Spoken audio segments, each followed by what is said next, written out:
So tell me, Bruce, after this massive tour that you did last year, 12 months or something, what was the first thing you thought of doing when you finally came to the end of it? Well, first, I got off the plane from LA, it was, where I was staying. Got off the plane, went back to my little house in Chiswick, dumped the stuff off, refilled another bag, got in a taxi, went to Victoria Station, went down into the wilds of Sussex. What was this for? For 2 weeks in a... Well, in normal times it's a Catholic boarding school, but in the summer it becomes a little training camp for fencers, right? So I went down to the wilds of Sussex into this place, which was used to be a monastery, so they didn't have any hot water after 7 in the morning, no curtains on the windows, and everybody slept in little boxes, presumably, so if they died, they just have to put a lid on you and just carry you out, you know. Sounds like you must have purged yourself with the monastic life after all that time. I purged myself with a monastic life and a visit down the pub every evening, yes. I did exactly what I wanted to do, actually, which was nothing. Yeah, I sat at home, got back to, get to back, you know, kind of some reality with my family, you know, get to know my little boy again, which is very difficult to do when you've been away. Did a little bit of flying, went across to Jersey, not for too long, just popped around a bit, you know. That's right, because you're a flyer now, you're actually a pilot, aren't you? Yes, I am. Watch out up there, you lot. So after your holiday, you actually began work on your new album at the beginning of the year. That's right, isn't it? Yeah, that's right, yeah. We had about 4 or 5 weeks in Jersey as usual. We've done the same thing the last 3 years, go away to Jersey and supposedly go, you know, completely quiet and so you can sort of write and everything. It doesn't always happen though, does it? No. I mean, this so-called quiet writing period usually gets a bit raucous. Well, the 2 years before that, funny enough, we had like 6-week, 7-week periods there. And the first 2 or 3 weeks, we never actually got around to doing anything because it was 6 or 7 weeks. So we were like drinking and this, that and the other and playing table tennis and all this sort, and actually got around to doing nothing. So this time we thought, right, 4 weeks. And believe it or not, second day there, we were actually out there rehearsing. It was like, the road crew couldn't believe it. When we actually got back to start getting some music together, it was like a real good feeling, because like, it just sort of sparked, you know, and it's sort of everyone back together, and you remember like all the good times and all that, so it just started again, you know. It's quite a sort of creative purple patch, or whatever the phrase is on this album. I mean, you've actually come up with, I think, 3 tracks. We've brainstorm, yeah, all the words and all the music, because in the past, I think you worked with Steve and Bruce on the words. Yeah, I just used to come up with the music, but I thought, well, just as a new sort of a challenge, really, just make it more interesting for myself, just to have a go at writing lyrics, because it's not as easy as people, well, some people might think. It's quite difficult to get lyrics that actually sound good and mean something, you know. Right. But I usually come up with music first, because I find that easier. But I've always got ideas for melodies, vocal melodies, so I thought, why not just write some lyrics and just see how it works out. It's a bit difficult. I mean, you've got to write for somebody else to sing them, so you've got to take, you know, it's a different way of writing. But it's new, so it's good to do something new on an album, you know. Of the new album, there's 8 tracks on the new album, Yeah. right? Do you have any particular favourites? The title track, Somewhere in Time, called Somewhere in Time, Stranger in a Strange Land. Mm. Now, you've mentioned that one to me before, actually. That's the track Adrian. Yeah, I like that one. I like that one. The main reason I like that one is because being a major Deep Purple fan of old, it's got that kind of crunching, gargly Hammond sound at the beginning, which is all done with mirrors. it's all one of these wonderful Roland guitar synths. Synthesised guitars. Yeah, yeah, and it's got that great grindy kind of. Dum, dum, dum, dum, dum. Yeah, it's very atmospheric, isn't it? Very sort of moody. Yes, yes, and so it's got that nice grinding of gears, Hammond organ sound at the beginning, and great riff, good groove, and everything, and lots of blues in it, in the vocal to it, especially the chorus. And of course, there's a Dave Murray composition on the new album as well. Yeah, that's right. Yeah. Called Deja-Vu. Yeah, and not Vujardé. Yeah, Deja-Vu. Yeah. What's Vujardé? It's where you've never been there before, you know. But yeah, I had some ideas on the tape and that, and I gave them to Steve, and he sort of come up with, you know, some lyrics and stuff. And put it all together. And it actually was written pretty much at the studio, you know, in the Bahamas. Of course, it's said, though, that you come up with, was it, one song every 3 years for an album? That's right. Well, that was, you know, perfect timing, because that was the 3rd year. Has that same, you know, energetic zeal and enjoyment you had at the beginning of the album, has that carried on through now? Because you're just about to start another world-long tour. I mean, you do strike me as a bit of a man of the road, Nicko. You know, again, when I said earlier, you get that feeling where you want to go, oh, I want to go home, you know. It gets you sort of road madness for a while, but, yeah, I love being on the road with the band anyway, because we're so tight as a family, and everybody's heard this before, but it's true. After a while, it's like you tend to you start associating it with lack of sleep, sensory deprivation, temporary deafness, you know, and same old songs. Don't want to do that anymore.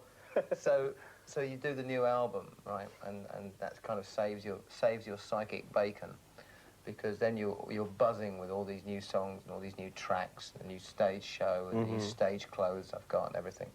And you're thinking, wow, this is great, this is a real creative challenge now, and got to go out and make this work and make it tick. Now it's that stage where you sort of start warming up and get the feel of it again. And starting where we're going to be in Poland, it's going to be real good again, because it's like, you know, from the reaction from last time was real good. Now you've actually got the finished album in front of you and you can actually go home and listen to it yourself. How does it rate for you compared to Iron Maiden albums of the past? I feel, it's funny, after recording, I always feel the same way. It's like, oh, this is definitely the best album that we've done, you know. And to me, it's the same with Somewhere in Time, you know.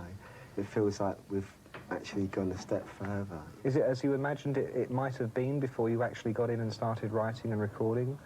You never know. It's the exciting thing about it. You never know how it's going to turn out and how people are going to react to, you know, what you've got, and, you know, everyone's going to be putting in their ideas, so it's quite exciting. You never know how it's going to turn out. You've got a rough idea because, you know, we've done 5 or 6 albums before. But I think this is the best album we've done. If I had to actually pin you down and say, Dave Murray, what is your favourite Iron Maiden album? What would it be? Well, I'd say Somewhere in Time, but then it could be Power Slave, or it could be Peace of Mind, or it could be Killers. Depends when I ask you. Yeah, it depends what time of the day it is, I suppose. But I've got like sort of favourite tracks and that, and I'll go back and listen to, you know, out of them. But let's say each album, I always feel, oh, that's the best one we've done, you know. This album, I think there's not a track on the album I can say that I'm not, you know, I'm unhappy with, you know. Whether the individual tracks are stronger than others, it's difficult to be objective. I think they're really, really strong. I think it's a very, very powerful album.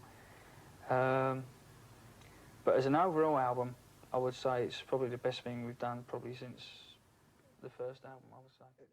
Ik zit hier in Leiden, ja, techniek staat voor niets. Tegenover mij Bruce Dickinson van Iron Maiden. Bruce? Hello. Great to have you along, or actually we're along with your show this evening. Yeah, tonight. We'll be talking a little bit. We'll be showing parts of what's happening during the concert. We already hear a sound check right now. Yes. Listen, this isn't the first time you've been in Holland.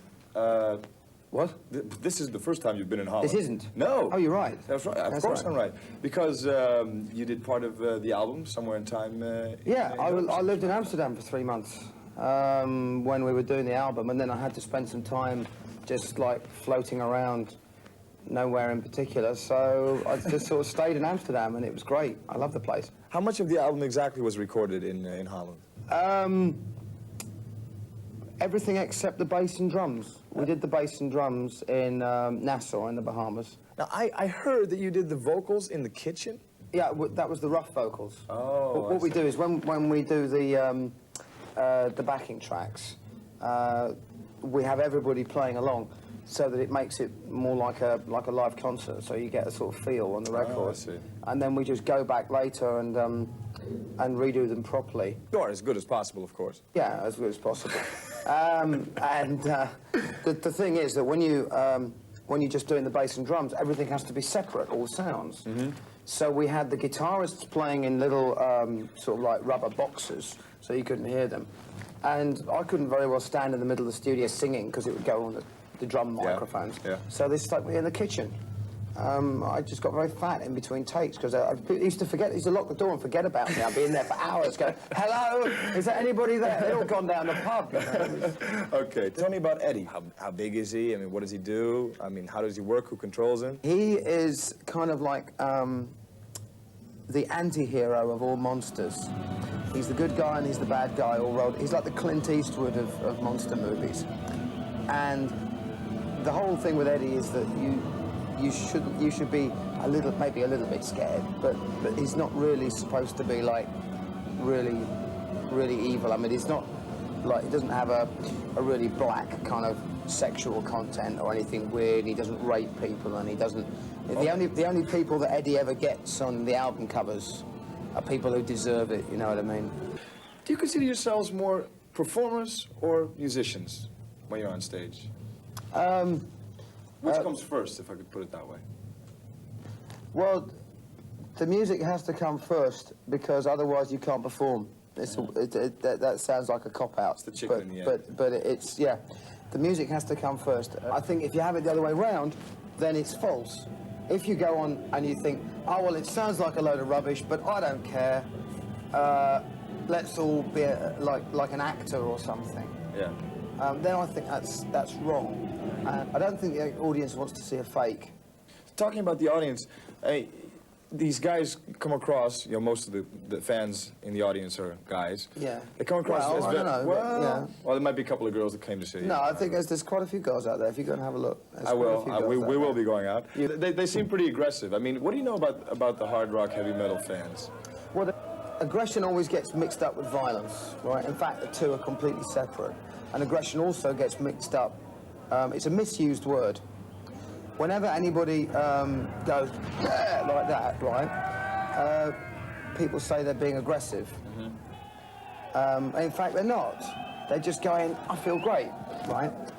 Then people who are just standing watching feel a bit weird because they feel threatened. How about yourself when you're on stage? I think it's wonderful because I stand there and everybody goes, wah, at me, and I sort of go, well, great, that makes me feel good because then I sort of do it back and it's a two-way street, you know? Don't people ever throw things at you or something like that? Oh, things, there's one or two crazy people in North America who throw things. I mean, we've had all kinds of stuff, live ammunition, batteries. Ripped off chickens' heads? No, we don't get ripped off chickens' heads. No. Hey, too bad. We toured with Wasp over there once, and at the end of the show, for some reason, they threw 6 lobsters on stage. One of them looked like Blackie Lawless, so I picked him up and said, hi, Blackie, how you doing? Say hello to the fans. And he sort of went like that. And, I thought it was quite cruel, actually, because I don't like... We like animals. I like animals very much, even lobsters. Bruce, listen. They taste very nice. We'll be looking at the video to your new song, Stranger in a Strange Land, I believe the title is. Stranger in a Strange Land. Right. I have one last question. This was given to me, the official Iron Maiden survival kit consisting of 2 earplugs. Will I be needing these? People don't sell this, do they? No, not at all. That was... Do you think that will be necessary for me to wear during the concert? You know, the best thing you could do with these is stuff it up your arse. We are at the New Orleans Jazz Club in swinging London. And the reason we're here is because Metal Hammer, our European viewers will know that magazine. Our British viewers won't know it just yet, but they will soon, or so I'm told. Metal Hammer are launching the first ever issue of their British publication. I'm going inside very shortly to talk to... I'm not going to tell you whom because I've got lots of surprises for you. But I'm going in there right now to rock, to drink beer, and mostly to talk. Come with us. Come on, come on. So here we are, still in the middle of things at Metal Hammer's opening of their first British edition of their fine magazine. Now, I've got an old mate with me, Nicko McBrain from Iron Maiden, who has just picked up no less than 4 Metal Hammer awards. 4? What have you actually won then, Nick? Well, we've got 4 awards here, as you can see. Sweet hammers. I'm going to knock the wall down first of all. Yes, Mike. What have you got? You got best drummer. Best drummer, for me chops. Actually, that came in number 2 to a German chappie. Best bass for Harry. Best vocals for Bruce, and best for Davey. Nothing for Adrian, Nothing eh? for H, unfortunately. Nothing So for these are going to be put to severe use tonight. No. Yeah, brilliant. What can I say? I'm overwhelmed. And on behalf of the band and that, you know, thanks very much, everybody. And Of course, we're quite lucky to have you here, Nick, because you've just started your latest world tour with the band all over Europe. How's it been going? well, seriously good, I might say. Yeah, we did Eastern Europe and well, Yugoslavia, Hungary. Help me out. Poland, there you go. Yeah, that was the last gig we did. Poland, yes. Brilliant. 12 shows over there. They all went extremely well. We had Wasted Out with us for the first 6 of the shows, right. And they were really cooking as well. So everything's ready for the English tour. And, Yeah, which is just about to start. Which is tomorrow night, first gig in Oxford. I'm really looking forward to it. You know, it's been about a year and a half since I've seen the band play live. Yeah. Well, it's a long time ago that we were here. I hardly remember the last time. It's a long time. So tell me, in your spare time, are you a Metal Hammer reader? I know it's always been in different languages. Having said that, yeah, you know, I'm glad they've actually decided to launch it in English over here in England, right. Because we can read it. You know, not having the etiquette of other languages. I do obviously browse through it and look at the photos and everything, but right. Yeah, I'm well pleased for it. It's a great magazine. Yeah. All right, well, Nick, thanks very much for talking to us. Don't go and kill anybody with your hammers. No, yeah, okay, well, we'll see. We'll see if we can find one later on for Adrian, I think there should be one flying around somewhere later on for Adrian. All right, Nick, thanks very much. Nick, we're going to play out now on a Maiden video, and this is Aces High. Iron Maiden was presented with 30 gold and platinum albums. Somewhere in Time, Platinum, Number of the Beast, Peace of Mind, Killers, was made at a post-concert party afterwards. Was this a surprise? It was actually. We didn't expect 30 of them. I think they sort of saved them all up and gave us them all at once. You're hot on the heels of your European tour, kicking off the American tour here. That's it. The differences between the two crowds of people watching your shows, Europeans and Americans, is there one? Yes. And you what want might more than that this? be? Go ahead if you can. No, okay, we'll switch into ticking my brain cell and see what we can get up with. You've got to remember, in Europe, in America, you've got like the East Coast and the West Coast and the Midwest. Well, in Europe, every 2 or 3 days, you go into a completely different country. They've got a different language. They've got a different sort of cultural background and everything. So they do tend to react in different ways. Some of them are a bit more American, because maybe they speak English a bit better. Obviously, Great Britain is, our home and everything, so that's very special. You find that, Spain and Italy and countries like that tend to react in a similar kind of way. They're very, very crazy, very volatile sort of crowds. German crowds tend to be a bit more American-orientated, tend to be much closer because they speak a lot of English, and there's a lot of American servicemen over there go to the shows. And then, of course, there's Eastern Europe.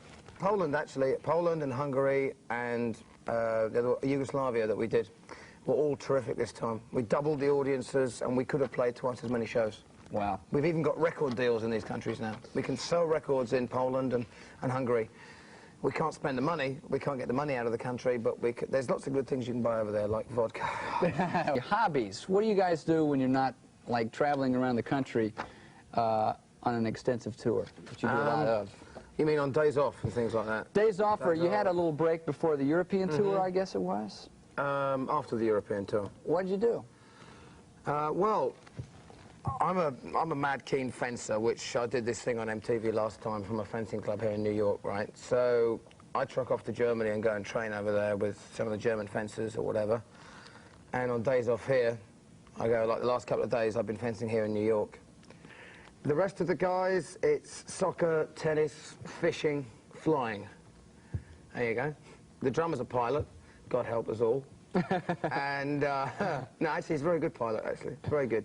I've flown with him. But you wouldn't trust him to do your chartered airplane around? No, he flies us around on the road, actually.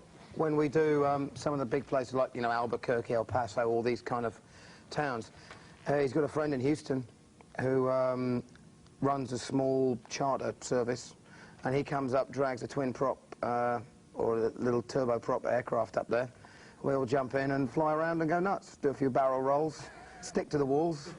And hopefully they'll be coming to your town soon. Yeah, that's maybe. Right, yeah. We're fixing the napalm on right now. This is my new desk in the new building, and this is the first story from this spot. It's about Iron Maiden. They're a heavy metal institution now, and they got that way without ever having to rely on top 40 singles to sell their attitude, or without ever resorting to the classic heavy metal trappings. In 1984-1985, on the World Slavery Tour, Iron Maiden toured in 24 countries in 322 days, and they were the first ever major rock band to tour behind the Iron Curtain. They're off promoting the Somewhere in Time album, and they'll do 28 countries in 13 months. When they passed through Toronto to do 2 shows at Maple Leaf Gardens, I didn't feel like subjecting them to yet another hotel room interview, so I took Bruce Dickinson and Nicko on a field trip to the Science Center. Tell me why Iron Maiden's never gotten into the whole fashion, glam, heavy metal, stereotypical stuff. I mean, you wouldn't want to look like this all the time. That's true, but, you know, I'm old-fashioned, you know. I mean, I was born a guy, so I figured women should wear the makeup. But what do you think of bands like that, you know, go for all-out makeup and hair standing on end, the glam rock? Do you think it detracts from the music? If you're doing it, if you're doing it for dramatic effect or theatrical effect, like, I suppose David Bowie in his early days, or Peter Gabriel from Genesis and things like that, that's different. That's using it to create something. But just doing it for the sake of, because you think it looks cool or something, I've never really been into that, so I must be weird or something. Sorry. Iron Maiden's image is characterized by their mascot, Eddie, a lobotomized monster who entered the world quietly as a small logo, but quickly became omnipresent in Iron Maiden's live shows, the album art, and their merchandising. So when Eddie first started as a little thing, he's grown so much now into being such a massive part of the art, the show, and everything. Does he sort of take a face for you when you want to be faceless? Yeah, usually this kind of face here, this little chap's in here. The baboon face, Yeah, yeah. this sort of face here. This is me. This is Eddie. But what does Eddie represent?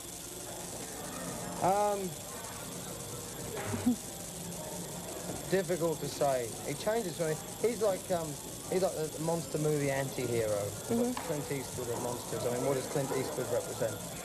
He just goes around killing people, right, all the time for no apparent reason because he feels like it. But there's a kind of weird morality to the things that, like, you know, the bad dude anti-hero cowboy does. And the same thing with Eddie. You know, you'd never see him killing a helpless victim, or maybe you would, but you think, ah, he probably deserved it. You know what I mean?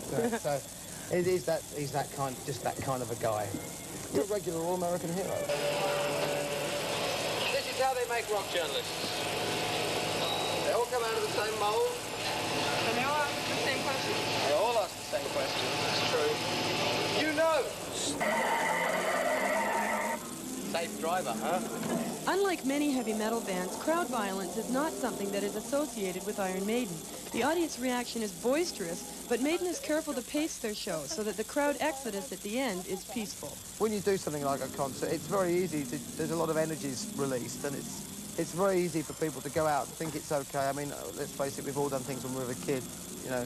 Like you go out and you go and do something and you get real crazy, and you go out and you think for a while, you know, that you're invincible, you're Superman out there on the street, and you can go and shout things at policemen and, you know, throw things at street lights and things, and do all this kind of stuff. And you do it because you're a kid and because you don't really, you know, you're not really thinking, you know, 6 steps ahead.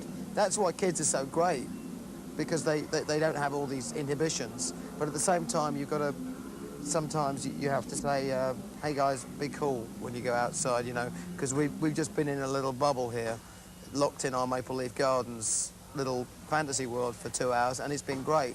But outside is a whole different ball game, and you know, we've got to be aware of that. You know, you escape into your dreams when you want, but make sure that you know that at the end of the day, you know, reality is going to come round the corner like a juggernaut. You've got to deal with that too. Steve Harris from Iron Maiden. How you doing, mate? Welcome to Toronto Rocks. Look, how was the show last night? Actually, it was good, but Saturday was better. Saturday was a brilliant audience, and Sunday the audience was like, I don't know, a bit lame, I thought, anyway. Do you think so? Yeah. What were they lacking on Sunday? Well, the people at the sides were sort of sitting down a lot of the time, and Bruce was screaming at them to get up, and they were still looked like they were nailed to their seats. So, in fact, it had quite a good effect because we got so mad, got so much adrenaline going that, you know, I think we sort of, you know, played harder or something, you know. That's got to have a big effect on you guys on stage. I mean, with an interactive audience, it must help so much more. Oh, yes. I mean, it's all about, you know, them sort of reacting really good, and then, you know, sort of like a circle really, you know, they react more and we get into it more and so on, you know.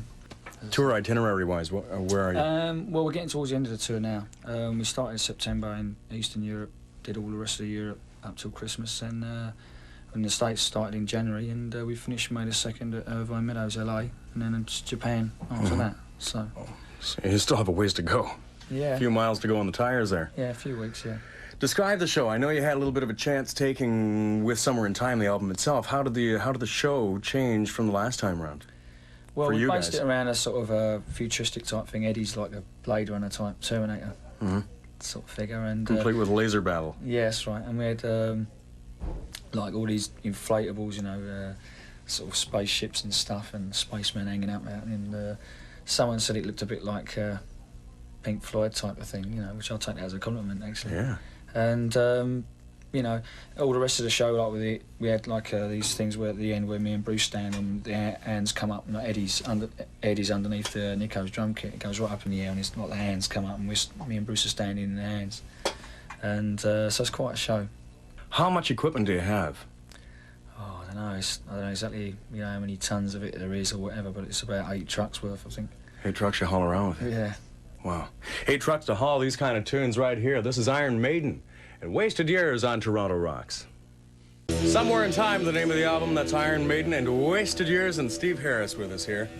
Well, the album as a whole, I think more than one person has probably mentioned this to you, but it's much more melodic than probably past Iron Maiden albums have been. Possibly, yeah. You as a writer. I've always felt that the other stuff was pretty melodic as well, but I don't know, yeah, some people have said that, and I don't know, maybe it's because we had like 6 months off after the last tour. The last tour was like a year long, and we were all knackered at the end of it, so we had 6 months off to recuperate, recharge the batteries, and I think maybe it just made it a bit fresher and maybe, you know, maybe more melodic, you know. How flexible do you think the fans are as far as following the trends of Iron Maiden as it evolves? Well, we've always been a bit stubborn, really. We always sort of write for ourselves, you know. We just sort of think, well, you know, if they don't like it, well, that's too bad. You know, we've always had that attitude that we write the songs as we feel, and, you know, as long as we're happy with them, then, you know, if we're happy with them, hopefully the fans will be as well, you know. I think you've got to write that way, really, because otherwise if you start worrying about too much what everyone else likes, then I think you could probably get in a bit of a rut, really, you know.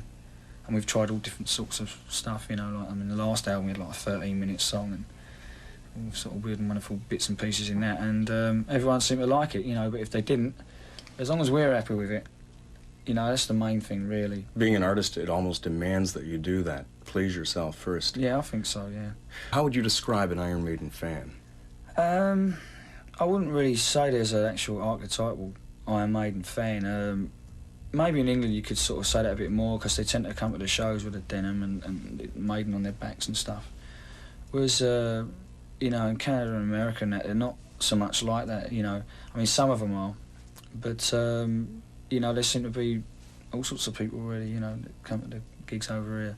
So, in England, yeah, you could say, well, maybe a bit typecast, the fans, but I don't think they are over here particularly. Thank you very, very Thanks much. a lot. On behalf of all the fans in here in Toronto who saw the Iron Maiden shows, I'm sure they'd join you. Thank you very much for you guys coming by.